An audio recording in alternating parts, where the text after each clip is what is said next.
Assalamualaikum warahmatullahi wabarakatuh. Jumpa lagi dengan saya di channel Irwan Albana. Terima kasih banyak Bapak Ibu teman-teman semua sudah mampir di channel ini. Mudah-mudahan silaturahmi kita terus berjalan dan mudah-mudahan melalui video ini ada kemanfaatan yang bisa diambil menambah semangat kita dalam beribadah kepada Allah Subhanahu wa taala. Dan mudah-mudahan saya doakan Bapak Ibu teman-teman semua selalu dalam keadaan sehat walafiat. Ya Allah, kabul apa yang jadi hajat-hajat kita semua. Amin. Ya Allah ya Rabbal Alamin.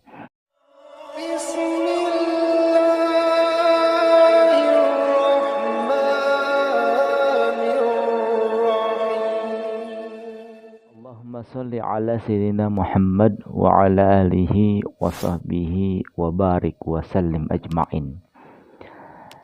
Seringkali ketika kita mendapatkan satu permasalahan, apalagi masalah itu begitu dahsyat, begitu besar, ya, sehingga seringkali kita stres, ya, kita galau, seperti kehilangan arah, nggak ada pegangan. Bahkan tidak sedikit dari kita yang ketika mendapatkan masalah, na'udzubillah, ya, kita lari, meninggalkan ibadah, meninggalkan majlis ta'lim, meninggalkan sholat, ya, ujungnya tidak sedikit juga yang na'udzubillah minum-minuman, ya, mabuk-mabukan dan lain sebagainya. Pada video kali ini saya akan bercerita ada seorang pengusaha yang jatuh bangkrut, ya, nggak kebayang usahanya, bisnisnya yang sedang jaya-jayanya tiba-tiba jatuh bangkrut. Tapi masya Allah tabarakallah, beliau seorang perempuan luar biasa, dahsyat tangguh. Bagaimana ia bisa melalui waktu yang simpel, waktu yang sedikit, tapi ia gunakan dengan sebaik-baiknya. Baik, bismillahirrahmanirrahim. Ada seorang pengusaha, ibu-ibu, ya, beliau ini pengusaha daging yang omset per harinya itu kurang lebih katanya 500 kilo per hari.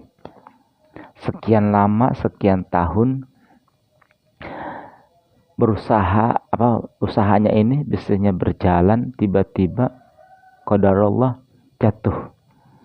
Padahal ibu ini istiqomah setiap bulan melakukan sedekah tiap bulannya dengan nominal yang cukup, kemudian sholat 5 waktunya pun jalan. Tapi Allah menguji beliau sampai-sampai ketika di tengah kegalauannya, di tengah stresnya, ia nelpon pada orang tuanya di kampung. Apa jawaban orang tuanya begitu mendengar anaknya jatuh bangkrut atas bisnisnya? Kata beliau punya ayah, kata beliau punya orang tua, udah nak, pulang aja, urusin usaha bapak di kampung. Ya, kalau kamu tetap di situ, tetap di kota, tetap mempertahankan usahamu, bagaimana engkau nggak punya modal, rumah udah nggak punya, dijual kan, karyawan belum dibayar, hutang numpuk, Allah, permasalahan semua muncak. Apa jawaban ini si anak, ya, si pengusaha ini? Kata beliau, minta izin, minta restu bapak ibu, doain saya terus. Akhirnya beliau bertahan. Yang lalu beliau mendatangi yang punya ruko. Nah, ternyata beliau ini nyewa ruko dan beliau masih punya kurang lebih 4 bulan hak untuk menggunakan ruko itu. Ya, ketika itu barang di tokonya sudah nggak ada, modal udah nggak punya. Yang kedua, alhamdulillah beliau dapat izin untuk mempertahankan itu ruko sampai waktu 4 bulan. Yang kedua, beliau datang kepada juragan daging untuk bisa mengambil daging tersebut. Kata beliau, Pak, bertahun-tahun saya mengambil barang dari Bapak dengan cara cash, tidak pernah mengecewakan. Hari ini tolong deh, ya saya ngambil dulu, bayarnya nanti. Ya, ngambil dulu, bayarnya nanti di pengambilan kedua. Kalau bahasa bisnis, gantung satu, kalau nggak salah gitu ya. Alhamdulillah, ruko beliau masih ada waktu 4 bulan untuk ngisi. Dan barang pun diizinkan untuk ambil bayaran belakangan. Apa yang terjadi? Beliau datang, beliau sujud perbaiki hubungan dengan Allah, bermodalkan ya restu dari kedua orang tuanya. Allah karim. Apa yang terjadi? Kalau kemarin di masa jaya-jayanya, lancar usahanya, omset per harinya itu 500 kilo.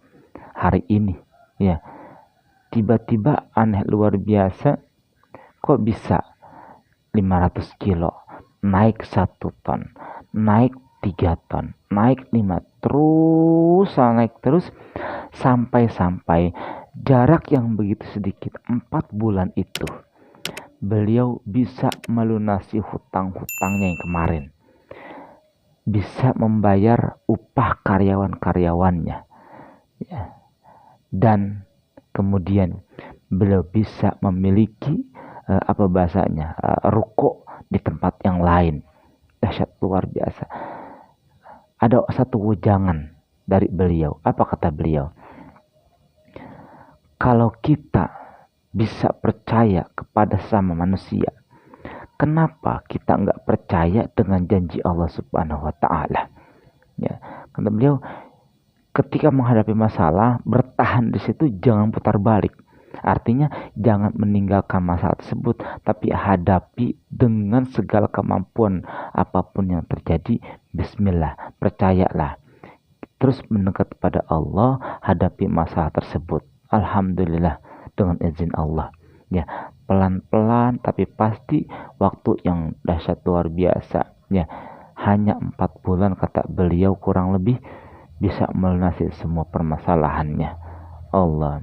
Memang begitulah, seringkali ketika kita menghadapi masalah, betul memang tidak sedikit yang stres, galau ya. Tapi alhamdulillah, ibu-ibu ini ya begitu tangguh menghadapi masalah, beliau hadapi. Kalau memang harus penjara, tapi Allah, alhamdulillah, Allah mengizinkan yang terbaik baginya. Dan sampai saat ini, maka beliau yang pertama katanya paling saya hindari, kata beliau, itu adalah riba. Ya, beliau sama sekali nggak mau mengambil sesuatu yang riba. Daripada beliau mengambil sesuatu yang riba tapi menguntungkan, kata beliau, lebih baik saya tinggalkan, saya ambil keuntungan yang sedikit tapi itu jelas-jelas halal, jauh dari riba. Allah karim.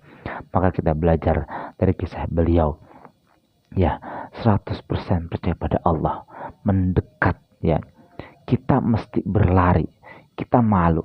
Bukankah kita semua tahu ketika kita melangkah, sedikit melangkah, Allah berlari pada kita ya.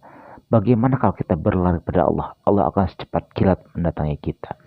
Maka yakinlah teman-teman, Bapak Ibu, apapun permasalahannya, usaha, bisnis, rumah tangga, jodoh, segala macam urusan yang saat ini sedang muncak-muncaknya, teruslah kita mendekat pada Allah Subhanahu wa Ta'ala. Banyak cara kita mendekat pada Allah Subhanahu wa Ta'ala, lewat sedekah, lewat sholawat, lewat istighfar, lewat benerin sholat ya. Intinya semua hubungan kita dengan Allah benerin ya. Kalau kemarin kita sholat malas-malasan, maka niatin untuk memperbaiki sholat kita. Kalau kemarin istighfar kita yang sedikit, yang main-main, salawat kita yang sedikit, yang main-main, maka hari ini dengan masalah kita yang seperti itu tuh, kita masih serius ya, kita masih serius, geber, jangan lepas dari pegang tasbih, jangan lepas dari Allah Subhanahu wa Ta'ala. Maka insya Allah ya, cepat atau lambat, yakinlah Allah akan berikan keajaibannya bagi kita ya. Syaratnya kita mesti bertakwa pada Allah Subhanahu wa Ta'ala Ya, insya Allah ya itulah sedikit kisah yang mudah-mudahan menggugah kita untuk terus meningkatkan amal ibadah kita kepada Allah Subhanahu wa taala. Itu saja sedikit sharing saya, mudah-mudahan bermanfaat ya. Kita ambil ibrahnya, kita ambil pelajarannya. Terakhir, lagi-lagi saya ucapkan terima kasih banyak sudah mampir di channel ini. Ya, terima kasih juga sudah dibantu untuk di subscribe, like, comment, share. Silahkan.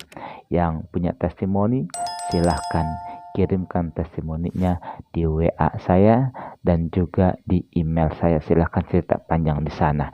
Ya, semoga bermanfaat. Saya Irwan Albana. Terima kasih banyak. Assalamualaikum warahmatullahi wabarakatuh.